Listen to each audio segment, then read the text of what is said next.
أي السلام عليكم ورحمة الله وبركاته الشمع ركفون يرد وتوتا خينيا خبا جمو في جالتمو أران تنغا آبي تكون سنبر سيسا آبي أجايبا تكوي چودا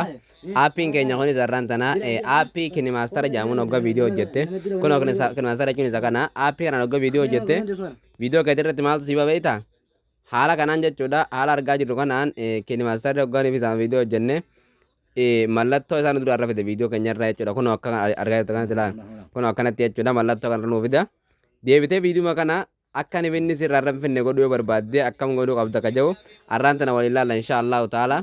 kun haala kanaan gaa akkanatti irraa kuchifte jechuuf irraa kuchifte irraa balleessite nagaya godhattee jechuuf viidiyoo kan kakaaleen akkas ture isaan kun ammaan tana asirratti kini maastara irraa badee jira jechuudha irraa guutumaan guututti irraa balleessina jira jechuudha kini maastara kun hin qabu jechuudha haala kanaan akka inni hin qabne irraa godhachuu dandeenya jechuudha aappii tokko fayyadamuudhaan aappiin sunis kami annaani kun aappii kini maastara kanarraa balleessuu barbaadde kun amma lakkoon viidiyoon amma lagartee kaniin isaan hojjedhe kun lakkoon ammaan tana gartee kaniin isaan hojjedhe jechuudha kun kini maastara irraa hin qabu irraa badee jechuudha guutumaan guututti irraa badee jira jechuu dandeenya haala kanaan gaappii kana argachuudhaaf tokkoffaa duratti dhuftee pilaastoorii keessa seenta pilaastoorii dhuftee asirra dhufteeti akkana dhuftee asirratti maal jettee barreesse beektaa iddoo sarchi baali kanarratti kun akkanatti qo'atteeti aappii tokko barreessita maal jettee barreessita viidiyoo jettee akkanatti kun olaal viidiyoo jettee weetar viidiyoo weetar maark riimoof jettan remove kuno asuma durratti si baaseera kuno akkanatti dhawata aappii tokko irratti dhawatta kuno haala kanaan akkanatti dhawatta aappiin kuno aappiin kana kuno aappichinis kana ati gaa hoggasan yeroo jalqabu fattu instagram sinja haala kanaan oppiin jedhaa keessa seen umma fakkeenyaaf kuno aappii viidiyoo watarmaark qabu tokko irraa balleessuu barbaada jechuudha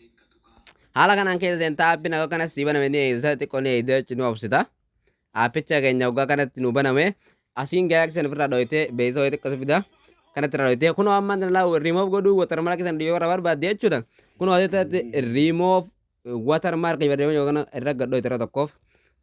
sana booda gaamma viidiyoo gartee akka watermark irraa balleessu barbaadde san qofa fidatta mee viidiyoo sana waa ilaallu viidiyoo tokko waa ilaallu eessa gadi kun viidiyoo kiriina sare gadi kun ayyatte watermark kun amma kan akka kun gartee watermark qaba kun kan maafite dhugaamma kun kan alaa ni gartamete amma watermark qaba jechuudha amma viidiyoo kanarraa watermarkii barreessuun barbaade akkamiin godhuu qaba kun amma kun akkanatti tuqaata akkasirraa qaba sii baasa kun akkanatti haala kanaan sii baasa kun olaan akkanatti tana dorgattee itti getteessita asirra dhuftee akkana goota akkanatti harkifta sanboota kun akkanatti irra bal'ifta jechuudha irra bal'ifta kun akkanatti irra bal'ifatta haala kana hoggaa irra bal'iftu waan tana irra qixxeessee jechuudha likkeen irratti lekkii watermarkii san irratti gartee kana qixxeessitee sana booda watermarkii kan kee san booda ati kana waan tokko godhuus barbaachisu